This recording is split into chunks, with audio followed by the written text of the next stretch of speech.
José Alejandro Petri Conde, mejor conocido como Joe Conde, el dandy, el caballero del ring, un boxeador por demás elegante.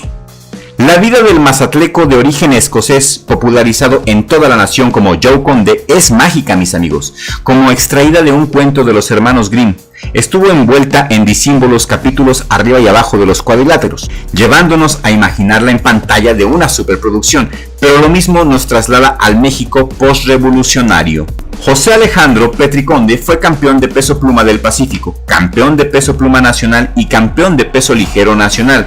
Pero vayámonos despacito, las suyas fueron hazañas conseguidas ante figurones de la época, gente de primera línea. Conde barrió con lo mejor de la baraja boxística de México y de otros países como Francia, España, Escocia, Cuba y no se diga de los Estados Unidos, cuya legión de boxeadores tenía a México como un patio trasero de sus actividades, por los conflictos que se vivían en el vecino país del norte. Conde se despachó a casi todos, incluso a los Yankees campeones mundiales. Su figura era respetada, la gente abría paso ante su andar elegante en la calle, murmuraban con admiración, respeto y también, por qué no decirlo, envidia, por su porte de dandy que nunca perdió. Joe Conde mamó la clase del seno materno y la conservó toda la vida. Polainas, abrigo, sombrero, bastón, guantes y sobre todo una orquídea infaltable en su solapa que lo distinguían. Contadísimos allegados conocieron de la admiración que Joe Conde sentía por el campeón francés Georges Carpentier, llamado el hombre de la orquídea. La escasa información proveniente de Europa y después de Estados Unidos, en donde hizo campaña el galo, se la debió Alejandro Petri y le bastó para tenerlo como ídolo, aunque jamás lo externó públicamente. Conde era un mozuelo que había nacido el mismo año en que Carpentier obtuvo su primer título.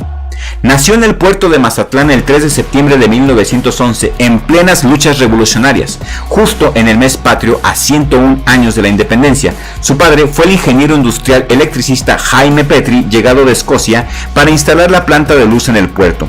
Fue su madre, Manuela Conde, bellísima dama de la mejor sociedad sinaloense, que había quedado viuda con 2 hijas menores y terminó casada con el padre de Joe, con el cual procreó también a Jimmy, 3 años menor que nuestro personaje.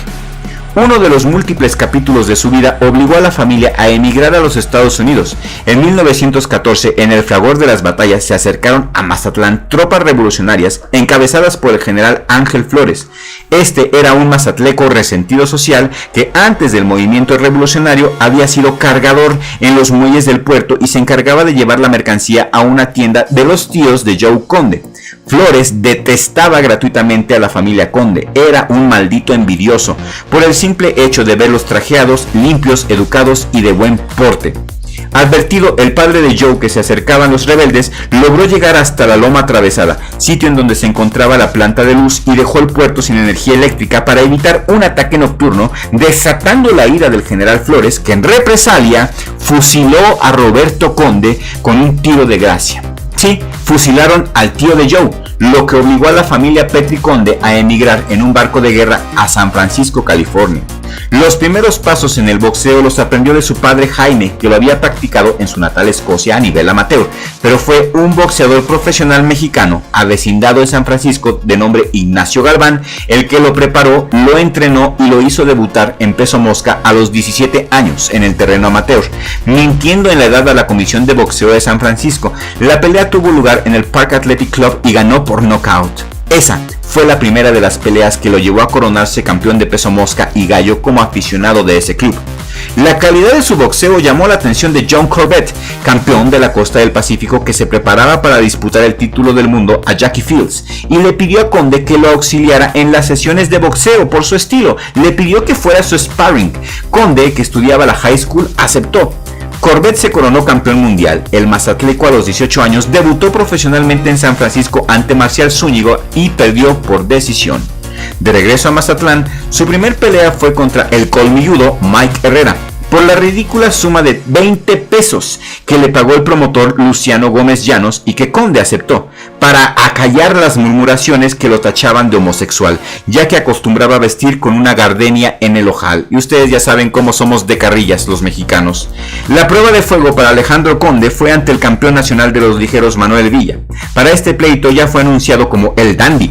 pero no por imposición, sino porque así el público, el respetable público, así lo identificó y así lo bautizó el respetable. Desde su presentación y en su calzoncillo apareció la legendaria calavera que lo acompañó toda su vida.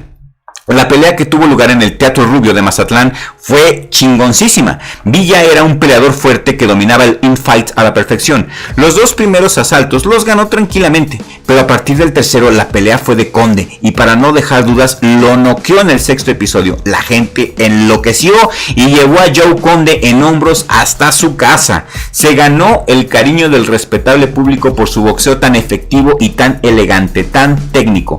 Entre los años de 1929 y 1931, Conde derrotó a 3 campeones nacionales, a Kid Pancho, a Manuel Villa y Chicho Cisneros. Corrió la misma suerte Joe Ortega, campeón ligero de California. Empató con el francés Poitier y encaró al exolímpico Raúl Talán en 2 oportunidades y en las 2 oportunidades se lo chingó. Conde tenía en su esquina al estadounidense Sharkey, un ex campeón de peso completo de la Marina de su país en la Primera Guerra Mundial, que llegó a Mazatlán huyendo de la justicia por negarse a pagar pensión alimenticia a sus 6 ex esposas. Como asistente tenía a su amigo de toda la vida, Paco Parra, al que se había traído de San Francisco, California. Como profesional en el extranjero debutó en San Francisco, California, el 7 de diciembre de 1931 ante Charlie Miller en la arena Golden Gate. La pelea, que no pudo ser cancelada como lo solicitó Joe Conde, se fue a la distancia y la ganó Conde por decisión.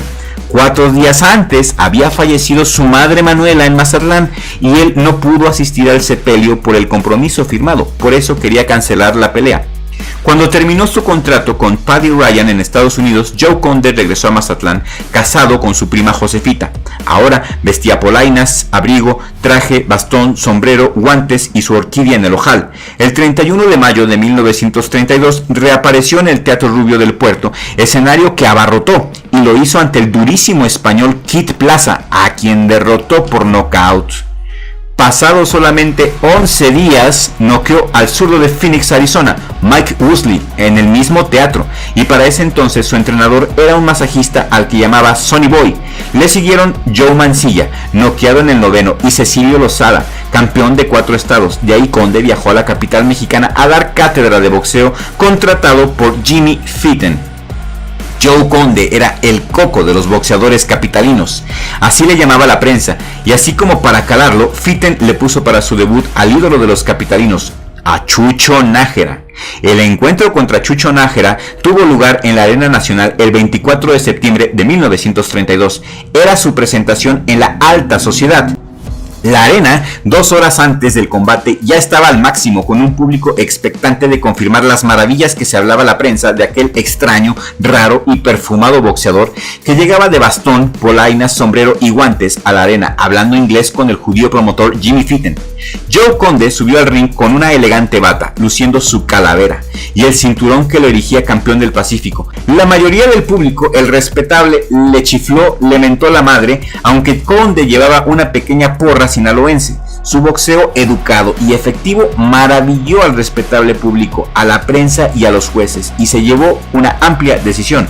Y para aquilatar quién era Conde, 15 días después, el 9 de octubre de 1932, enfrentó en el toreo a Manuel Villa y lo mandó 3 veces a la lona en el 4º episodio, pero el mañoso referee le aplicó cuenta larga y se salvó del knockout, pero no de la decisión en contra, y así Conde agregaba una víctima más a sus palmares. La tercera de sus peleas en su primera incursión en la capital fue ante el francés Henri Ferret el 15 de octubre de 1932, es decir, transcurridos apenas 5 días de haberle roto la madre a Manuel Villa, en un pleito que no estuvo nada fácil. El combate fue en la Arena Nacional y el peleador galo le aguantó de pie los 10 episodios, aunque fue dominado con amplitud por el dandy del boxeo, que le ganó por puntos. La mira de Conde estaba puesto en el título nacional de los Pumas que ostentaba Chicho Cisneros, pero la Comisión de Boxeo de la capital le daba largas a Joe, argumentando que no era mexicano. Tuvo que realizar gestiones en la Secretaría de Gobernación para obtener los papeles que probaban haber nacido en Mazatlán. Inició su campaña ante el norteamericano Charlie Paddy Sullivan, llegando de Los Ángeles, California. Conde ofreció una soberbia demostración y en el 5º asalto lo noqueó. Chicho Cisneros tenía 4 años reinando entre los plumas y no le apetecía verse la cara ante Conde, entonces le impuso al promotor Jimmy Fitton que Conde enfrentara a Chucho Nájera a pesar de que ya lo había derrotado el costeño en su debut capitalino. Y la pelea fue de las menos brillantes para ambos peleadores por el respeto que ellos se tenían. Sin embargo, en el terreno técnico, Conde ganó el pleito por escaso margen. Tenía en su favor sin ninguna duda los rounds primero, segundo, tercero, octavo y noveno, es decir, la mitad de la contienda que arrojaba un empate, pero con el enorme detalle técnico de que depositó en la lona a Nájera en el noveno round, lo que significaba una puntuación de 10-8 en su favor y en consecuencia el triunfo legítimo. Los jueces, en una demostración de incapacidad e incompetencia, le dieron el triunfo a Nájera. La prensa capitalina los hizo mierda con sus críticas. El promotor Jimmy Fitton, presionado por el público y la prensa, no le quedó otra que aceptar la promoción de la pelea entre el campeón pluma Narciso Chicho Cisneros y Joe Conde. El mazatleco le caía en el hígado a Fitton y puso como última condición que le ganara al durísimo Marcial Zavala. La pelea estuvo a punto de no celebrarse. En este boxeo de antaño de los legendarios no había méritos por clasificaciones, era cuestión de taquilla, conveniencia y carisma. Amante de los animales, específicamente de los perros, Conde recibió de un admirador un perro bulldog ya de 1 año de edad. El día de su pelea contra Marcial intentó jugar con el animal al que tenía en una azotea, pero el perro, que aún no lo reconocía, se le fue encima y lo mordió una pierna. Conde afortunadamente tuvo a su alcance un palo y con eso se quitó al feroz animal, y pegando un salto de 3 metros de la azotea al piso, se libró del ataque. La herida sangró abundantemente y el médico Ricardo Kirchner lo curó. Conde subió esa noche al ring vendado y nadie se explicaba el porqué. Al iniciar la pelea, Marcial con el dedo pulgar del guante le clavó en el ojo un gancho que dejó sin visión a Conde y por puro instinto terminó de pie. Para el segundo round, Joe recuperado no quiso llevar las acciones más lejos y le aplicó un salvaje uppercut en el estómago que lo mandó a Zavala a la lona paralizado para acreditarse el triunfo. Y por fin llegó la fecha tan esperada, el 11 de febrero de 1933 en la Arena Nacional. Joe Conde le disputa el cetro nacional pluma a Narciso, el Chicho Cisneros. Por fin, el combate fue una masacre porque Cisneros soportó toda la caña que le mandó Conde, principalmente sus mortales ganchos al hígado. La cabeza se la sacudió en incontables ocasiones con su poderosa mano derecha. Los episodios 5 y 6 fueron un calvario y en el 7 lo mandó a la lona, pero el capitalino logró levantarse. En los rounds del 8 al 10, Cisneros mantuvo la vertical de milagro cuando la golpiza ya era inmisericordia. Así, después de 4 años de reinado, dejó la corona en manos de Joe Conde. Narrar 500 peleas de Joe Conde es similar a lo que él hizo arriba del ring.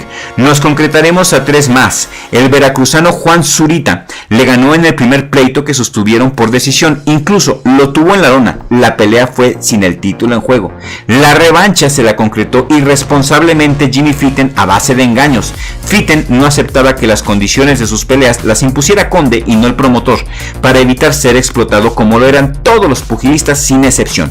Conde sufrió una intoxicación de mariscos en Tampico, en donde se presentó con un triunfo y subió a pelear enfermo con la amenaza de que no hacerlo sería desconocido como campeón nacional. El sábado 24 de febrero de 1934, en la Arena Nacional de la calle de Iturbide, tuvo efecto la pelea de campeonato. 8,000 espectadores fueron testigos de la forma en que Zurita le ganó 9 de los 12 rounds a Joe Conde, dejando el título en manos de Don Juan. Esa no fue pelea, sino un vil atraco, poniendo en grave riesgo la humanidad de Alejandro Petri. Rodolfo, el Chango Casanova, estaba convertido en un ídolo de las multitudes populares y por su parte Joe Conde abarrotaba el ring de gente popov, los ricos de la capital. De tal forma el pleito entre ambos era inminente. La sorpresa más grande en los anales del boxeo mexicano fue calificado el triunfo de Joe Conde sobre Rodolfo el Chango Casanova en el 4º round por nocaut efectivo. Conde tenía perdido los 3 primeros episodios, pero en el 4º fulminó al Chango con un derechazo a la quijada y fue llevado en hombros hasta su casa por los enloquecidos fanáticos. En 1935 Joe Conde desechó una oferta para pelear en Nueva York que le presentó el promotor Smiley y prefirió la revancha en contra de Henry Armstrong, al que le tenía un especial odio porque en el primer combate que ganó, el triple campeón del mundo le picó descaradamente los ojos a Conde al grado de hacerlo sangrar. Estas lesiones le provocaron cataratas en el paso de los meses. La pelea tuvo efecto el 1 de enero de 1936 en la Plaza de Toros, el toreo de la Condesa. Conde salió dispuesto a castigar a Armstrong metódicamente. Se las quería cobrar todas. En el quinto round lo obligó a arrojar el protector de sendo derechazo en la boca y con un aterrador uppercut debajo de la barbilla lo puso en pésimas condiciones. En el round número 7 le asestó un derechazo en el estómago que hizo ver su suerte al californiano y lo depositó en la lona para la cuenta de 9. Joe ganó la pelea de calle. Armstrong semanas más tarde se coronó campeón del mundo. Conde había derrotado al estadounidense en plenitud de sus facultades y que estaba sembrado como el número 5 entre los mejores libra por libra del mundo por haber ostentado 3 coronas mundiales al mismo tiempo. La noche del 20 de marzo de 1937, Conde enfrentó a Rodolfo el Chango Casanova en la disputa de la corona de los ligeros, padeciendo insoportables dolores de cabeza desde aquella primera pelea contra Armstrong, así que procuraba despachar a sus rivales en los primeros asaltos. Si algo faltaba en la carrera del mazatleco esa noche, se consumó. Joe Conde acabó en un minuto del primer round el pleito y se coronó campeón nacional. El detalle es que el Chango Casanova estaba borrachísimo, llegó ahogado de borracho, pero eso no demerita el triunfo de Conde. Cuando el Chango se fue a la lona, cayó de cara a las lámparas y como le molestaba la luz, se volteó para taparse los ojos con sus brazos. Lo que siguió de su carrera no es menos glorioso, pero sí doloroso. Llegó a pelear casi ciego. Engañaba al doctor Gilberto Bolaños Cacho, el ángel blanco de la comisión de boxeo, para obtener su visto bueno. Se extrajo la mayoría de los dientes intentando calmar los dolores de cabeza. Siguió peleando a destajo hasta que dijo adiós obligadamente en una despedida apoteósica, como no ha habido ninguna otra y difícilmente la habrá. Para los actuales campeones que han ostentado hasta 6 veces títulos del mundo, nadie como Conde, reseñó la prensa. Nadie como Conde. Lo dejó todo, inclusive se quedó ciego. Y estos son los gladiadores que se convierten en leyenda. Literalmente lo dejó todo en el ring, todo, inclusive su salud. Las últimas peleas de Conde las peleó ciego, hasta que ya de plano ya no pudo pelear. Mis amigos, esto es todo, espero que les haya gustado esta historia de Joe Conde. Compartan este video en todas sus redes sociales. Yo soy el Dr. Crypto de Crypto TV. Richie, muchísimas gracias por prestarme tu espacio. Nos vemos en el siguiente episodio con la ayuda de Dios, siempre con la ayuda de Diosito chulo y santo, porque sin Diosito chulo y santo no somos nada, puro polvillo.